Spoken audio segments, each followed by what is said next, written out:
On va se demander ce qu'est la conscience. Au Makamis, cette question a évidemment longtemps occupé les philosophes. Aujourd'hui, les neurosciences s'y intéressent de plus en plus. Et la question a toute son importance en médecine. On a souvent l'impression que soit on est conscient, soit le cerveau est en quelque sorte éteint. Mais en réalité, on passe par toute une série d'états de la conscience quand on est réveillé, par exemple, ou quand on dort, ou même quand on est dans le coma. Et pendant longtemps, on a confondu la conscience avec l'attention en tant que telle. Mais ça ne se résume pas qu'à ça. On le sait aujourd'hui, il y a toute une palette de niveaux de conscience. Néanmoins, cette conscience qui nous est si chère est assez difficile à appréhender d'un point de vue scientifique. Alors, en fin d'année passée, j'ai rencontré Stephen Loris. Stephen Loris est directeur du Coma Science Group à l'Université de Liège. Grâce à lui, on va en apprendre un peu plus sur les endroits dans le cerveau où se cache la conscience. Mais vous verrez que même lui n'a pas encore fait le tour de la question. Personne aujourd'hui peut expliquer la conscience. Et c'est ça qui est fascinant, c'est tellement important, on le voit bien en clinique, quand vous perdez votre conscience lors d'une blessure au cerveau, dans le coma ou ces états modifiés de conscience après, c'est tellement important et pourtant très longtemps la science a considéré que c'était trop compliqué, que c'était même un tabou. Je pense qu'il faut quand même aussi rester humble et juste émerveillé devant ce mystère qui reste la conscience humaine. On a pu démontrer qu'il y a deux réseaux de la conscience. Tout d'abord, une conscience du monde extérieur, c'est-à-dire ce que vous entendez en ce moment même, tout ce qui passe par vos sens, ce qui est perception, dépend d'un réseau devant, derrière, au niveau des deux côtés du cerveau. Donc il y a un réseau de la conscience du monde extérieur. Et puis, il y a un deuxième réseau d'un monde intérieur. C'est cette petite voix qui vous parle en ce moment même, ce qui vous permet d'avoir de l'imagerie mentale, d'avoir des rêveries la journée, tout ce qui est indépendant d'une stimulation extérieure.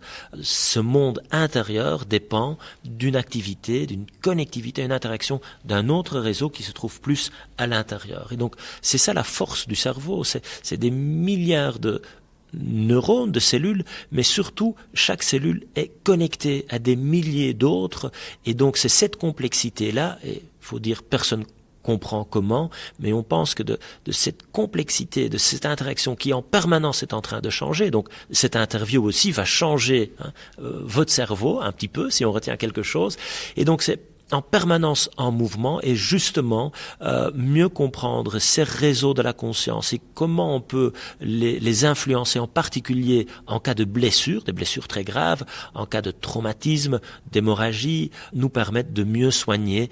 Et donc c'est là où on peut parler d'une recherche translationnelle, c'est-à-dire de traduire la connaissance scientifique, neuroscientifique vers une meilleure prise en charge des patients dans nos hôpitaux. Aujourd'hui, on dispose de moyens pour l'observer plus ou moins indirectement. Qu'est-ce qu'on observe au fond ? Alors grâce à ces scanners, la résonance magnétique fonctionnelle par exemple, on peut pas uniquement faire des photos du cerveau, mais aussi de son fonctionnement. Avec le PET scan, on peut injecter du sucre radioactif et voir comment ce cerveau consomme énormément d'énergie ou pas en cas de coma, ce qui aide à nouveau les cliniciens. Et donc c'est des ordinateurs très puissants pour essayer de justement traduire la connaissance actuelle et ces nouvelles technologies vers une meilleure prise en charge dans nos hôpitaux de ces personnes avec des blessures très graves au cerveau. Comment vous savez que je suis consciente là, maintenant, pendant que je vous parle ?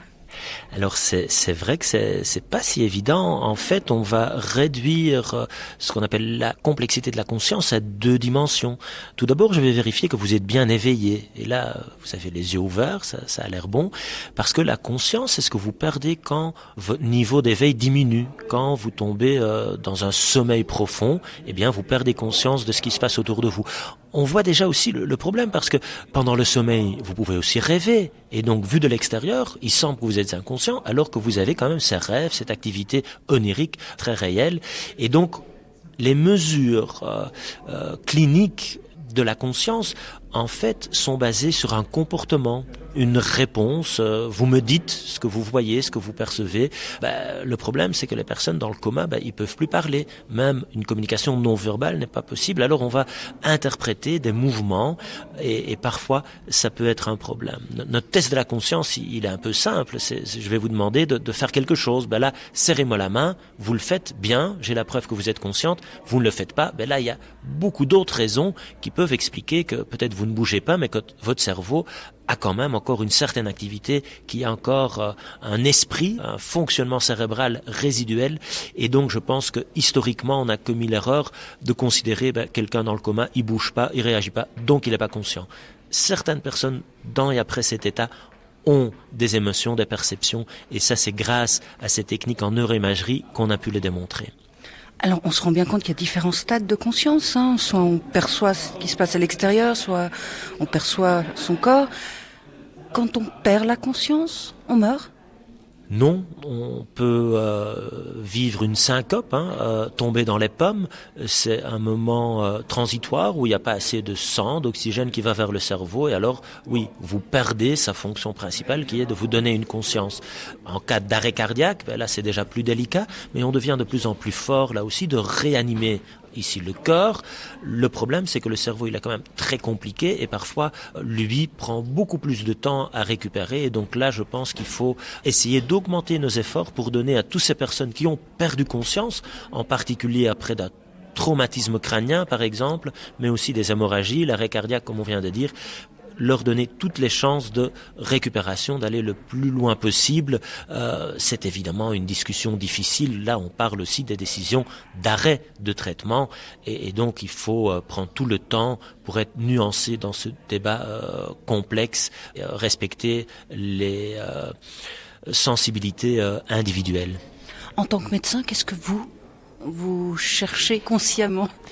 Comme médecin, comme soignant, avec l'équipe, le Coma Science Group à l'hôpital universitaire de Liège, on essaye de mieux soigner des cerveaux blessés, d'essayer de réduire l'incertitude au niveau du diagnostic. Est-ce qu'ils sont conscients ou pas après le coma?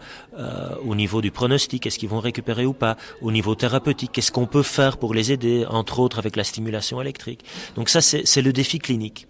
Ensuite, je mets ma casquette de chercheur et là on regarde le fonctionnement du cerveau, mais on comprend pas comment émerge quelque part la subjectivité, les pensées, les perceptions, les émotions et donc la conscience qui reste, il faut le dire, vraiment un énigme.